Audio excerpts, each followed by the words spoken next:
Hi everybody, it's Ramon again, bold like a leopard. Today we're going to do a shorter video, kind of a request from a friend about what Obamacare is and why I'm so against it and why I think you should be against it. So stay tuned, we're going to go through a few of the structures of it, but we're not going to go in depth. If you want more in-depth stuff, just check out some of my other videos, and there's going to be a few other ones coming out, also the same length. So let me know if you have any questions. I'll leave all the contacts at the end of the video, and enjoy. Obamacare's advocates talk about its benefits, ones that cannot be rescinded or replaced by any new legislation. Among the most common ones is that Obamacare lets young adults stay on their parents' plans until 26. This has been true up until now. But what about some of the other promises? One of the things that Obamacare advocates have said is that it stops insurance companies from denying coverage or charging you more based on your health care status. This has actually proven to be a complete falsehood. Read this article from October 14th, 2016 from Bloomberg. It's already known that more than 1 million will lose Obamacare plans as insurers quit. Now, that does not mean that they cannot purchase other plans on Obamacare, but it directly contradicts the narrative that you cannot lose your plan under the new law. The main structure characteristic of Obamacare is setting up a health insurance marketplace known on the federal level as healthcare.gov, where Americans can purchase federally regulated and subsidized health insurance during open enrollment. What this omits is that there were also state exchanges set up in states like Illinois and Oregon that were supposed to fulfill the same purpose and that actually failed. This was not a failure that was brought about by any one politician that was running for office, certainly not Donald Trump. In fact, this is an article from March 31st, 2015. Oregon, under then Governor John Kitzhaber, aspired to create a shining model for other Obamacare exchanges, but instead it became its poster child of dysfunction. After spending more than $300 million in federal taxpayer dollars, Oregon pulled the plug last year and decided to default to the federal exchange. How about the claim of the law's supporters that it expanded Medicaid to all adults in states that embrace the program? This claim actually undercuts and conceals one of the basic lies of the legislation, which is the administration's betrayal of its progressive allies. Look at thinkprogress.org. This is a progressive clearinghouse that has often been called one of Obama's greatest backers. However, on December 22nd, 2009, they published this article that says Obama repeatedly touted the public option before refusing to push for it in the final hours. It includes several quotes where Obama promised the public option on the campaign trail, in an address to the American Medical Association, in a weekly address, and with a conference call to progressive bloggers. But beyond that, we know from statements by the Democratic and other allies of Obama that he did not push for the public option, which would have effectively made Obamacare a Medicaid option for all citizens.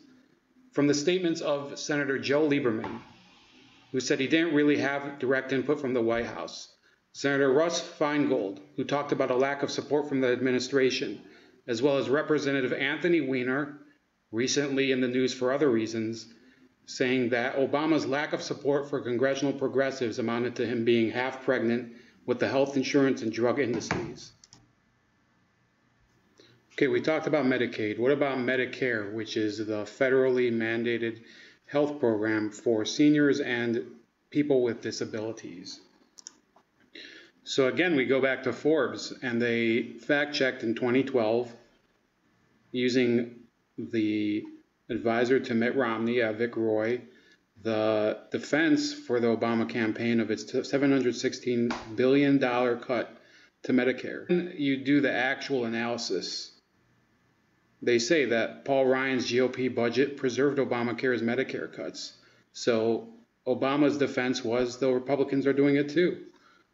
His other defense was Medicare cuts don't harm seniors' health benefits. Another defense was that it cut wasteful spending from the Medicare Advantage plan.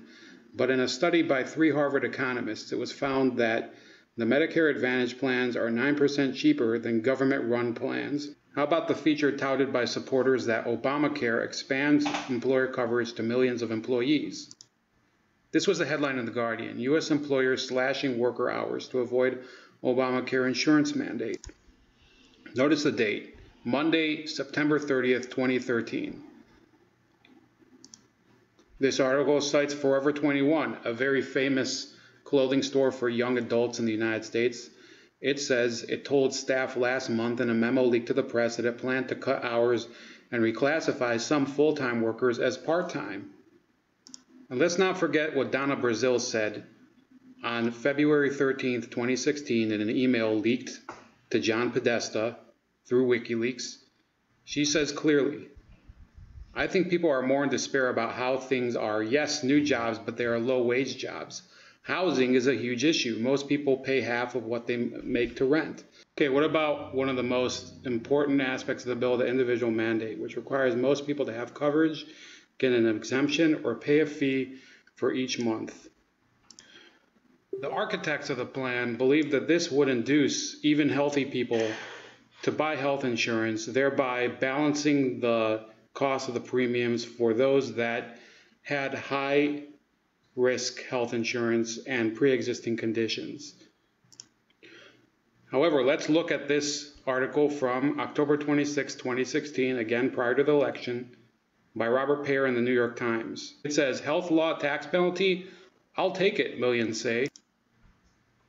It repeats what I just said. It says the architects of the Affordable Care Act thought they had a blunt instrument to force people, even young and healthy ones, to buy insurance through the law's online marketplaces, a tax penalty for those who remain uninsured. For the young and healthy who are badly needed to make the exchanges work, it is sometimes cheaper to pay the Internal Revenue Service than an insurance company charging larger premiums with huge deductibles. Okay, the last part is something that Obamacare advocates now fully admit, but at the beginning they did not. They know now that it is a new tax. But what were they saying at the beginning? Or more importantly, what was Obamacare's most important booster saying? Against the individual mandate during the campaign. Under this mandate, the government is forcing people to spend money, fining you if you don't. How is that not a tax? Well, hold on a second, George. Here's what's happening. You and I are both paying $900 on average, our families, in higher premiums because of uncompensated care. That may be, but it's still a tax increase. That's not true, George. That's not true, George. For us to say that you've got to take a responsibility to get health insurance is absolutely not a tax increase. What it's saying is that we're not going to have absolutely not a tax increase. What it's saying is that we're not going to have other people carrying your burdens for you, any more than the fact that right now everybody in America just about has to get auto insurance. So we still have here a president that in 2009 refused to call Obamacare a tax. What does the Supreme Court say? Let's fast forward to 2012. The Supreme Court ruled on January 29th, 2012, according to this article in the Wall Street Journal, that Obamacare is constitutional. However, contrary to everything that Obama said in the previous video, the Supreme Court ruled the financial penalty for failing to carry insurance possesses the essential feature of any tax, producing revenue for the government. Okay, so that's a lot for one day. We've gone through all of the main features that Obamacare advocates talk about when they advocate for their policy. We've talked about the new benefits, rights, and protections, the health insurance marketplace, expanding Medicaid, improving Medicare, expanding employer coverage, and requiring people to have coverage under the individual mandate, as well as the new taxes and tax breaks. And I've explained how at every step of the way, the Obamacare advocates and President Obama himself have deceived the public and misrepresented the law itself.